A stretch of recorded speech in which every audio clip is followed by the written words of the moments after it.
బులెటిన్లో breaking news చూస్తున్నాం. శాసన మండలిలో తమ సభ్యులను కాపాడుకునేందుకు బీఆర్ఎస్ పార్టీ అలర్ట్ అయింది. శాసన మండలిలో మొత్తం 40 మంది సభ్యులు ఉండగా వీరిలో 29 మంది బీఆర్ఎస్ పార్టీ వారే ఉన్నారు. కాంగ్రెస్ కు కేవలం 4 ఎమ్మెల్సీలే ఉన్నారు. ఇప్పుడు హస్తం పార్టీ ఆపరేషన్ ఆకర్ష్ ను స్టార్ట్ చేసింది కావడంతో గులాబీ పార్టీలో గుబులు మొదలైంది. త్వరలో శాసనసభ బడ్జెట్ సమావేశాలు ఉన్నందున ఎలాగైనా గులాబీ దళం బలం తగ్గించాలనే ఉద్దేశంతో కాంగ్రెస్ గట్టి కసరత్తే చేస్తోంది.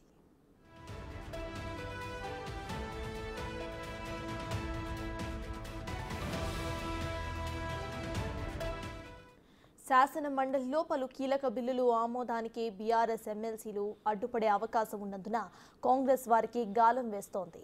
ఇప్పటికే కొందరు బీఆర్ఎస్ ఎమ్మెల్యేలతో టచ్లో ఉన్నట్టుగా సమాచారం.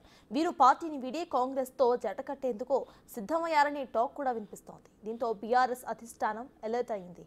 ఎవరెవరు పార్టీ మారే అవకాశం ఉందో వారి పేర్లను ఆరా తీస్తోంది.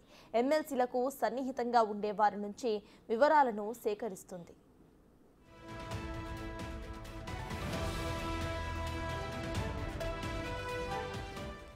బీఆర్ఎస్ ఎమ్మెల్సీలు తమ పార్టీతో చేరితే పదవులు, నిధులు ఇస్తామని కాంగ్రెస్ హామీలు ఇస్తున్నట్టుగా సమాచారం. బీఆర్ఎస్ రాజకీయ భవిష్యత్తు ఇచ్చినప్పటికీ కూడా మరో కొంతకాలం పదవి ఉండాలంటే పార్టీ మారటం శ్రేయస్సుకరమని కొందరు ఎమ్మెల్సీలు భావిస్తున్నట్టుగా టాక్. అందులో భాగంగానే కాంగ్రెస్ తీర్థం పుచ్చుకునేందుకు పలువురు సిద్ధమవుతున్నట్టు తెలుస్తోంది. కొందరికి పార్టీ అధినేత కేసీఆర్ ఫోన్ చేస్తే వారి నుంచి సరైన సమాధానం కూడా రావడం లేదని, అలాగని పార్టీలో కొనసాగుతామని కూడా చెప్పడం లేదంటున్నారు.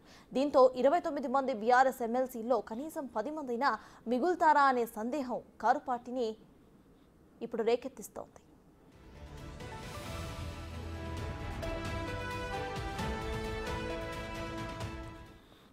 వరంగల్ జిల్లా నుంచి ఎమ్మెల్సీలుగా ఉన్న 6 బీఆర్ఎస్ నేతలు కేసీఆర్ కు అత్యంత సన్నిహితులుగా పేరుగాంచారు.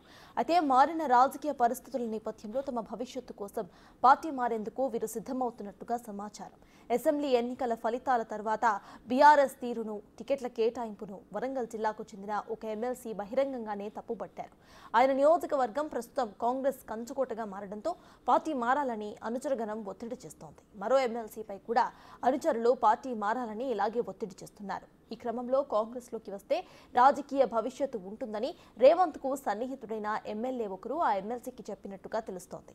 ఈ జిల్లాకు చెందిన మరో ఎమ్మెల్సీకి కాంగ్రెస్ కు చెందిన 2 మంత్రులతో అత్యంత సన్నిహిత సంబంధాలు ఉండటంతో ఆయన కూడా కాంగ్రెస్ లోకి జంప్ చేసే అవకాశాలు ఉన్నట్టు సమాచారం.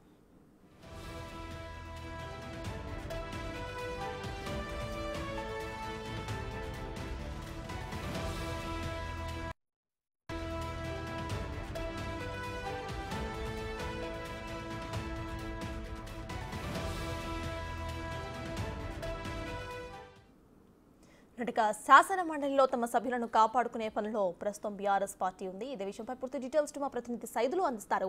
సైదులు చెప్పండి, ఇటు శాసన మండలిలో ఉన్న తమ కార్యకర్తల్లో కనీసం 10 మందైనా మిగులుతారా లేదా అనే క్వశ్చన్లో ఇప్పుడు బీఆర్ఎస్ ఉన్నట్టు తెలుస్తోంది. అయితే కాంగ్రెస్ కూడా అటు ఆపరేషన్ ఆకర్ష్ స్టార్ట్ చేసినట్టు తెలుస్తోంది. సో ప్రెసెంట్ అప్డేట్స్ ఏంటి? అయితే బీఆర్ఎస్ కార్యకర్తలు ఏమంటున్నారు?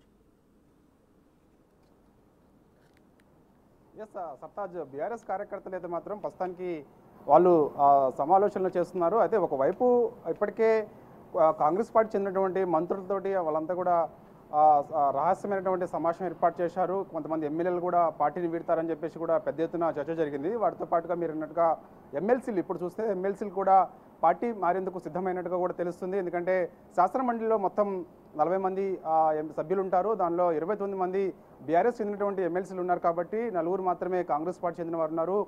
బీజేపీ పార్టీకి వచ్చేసి 2 మాత్రమే ఉన్నారు. ఎంఐఎంకి 2 ఉన్నారు.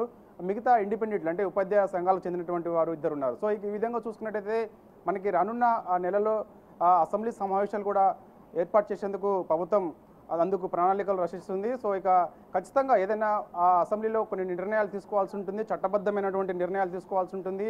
వాటికి సంబంధించిన బిల్లులు పాస్ కావాలంటే శాసన మండలిలో కూడా మెజార్టీ సభ్యుల ఆమోదం